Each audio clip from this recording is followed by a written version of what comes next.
A da, jedan mali update. Ovako, što se tiče klipova sa reakcijama, vidim da ste zadovoljni. Pošto ja nisam baš uopšteno informisan, ali postoje zanimljivi slučajevi na internetu. Tako da, zanimljive klipove za reakcije možete da šaljete na moj Instagram, koji je na kanalu, u suštini mogu i da vam kažem, u pitanju je nalog sa imenom Ivan933, sve spojeno, mislim da nije čak veliko na početku, nemam pojma. Vidjet ćete da sam ja. Hoću da mi šaljete linkove od snimaka, ili bar naziv klipa, koji biste hteli da radimo neku reakciju, čisto da vidim čime možete da me iznenadite. Dobro, neće pričamo o onim klipovima, razumeš, oni klipovi su, znaš, znate oni klipovi sa, mislim, bezobrazni, nećemo, mislim, ne dolazi u obzir.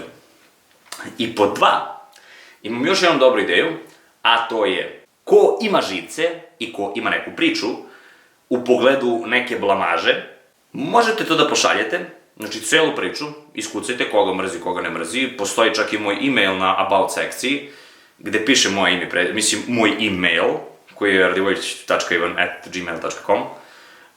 Ako ne, možete mailom ili Instagramom. Svi će biti anonimni, a lično će te priče da pročita Rđa i da predstavi u svom fazonu.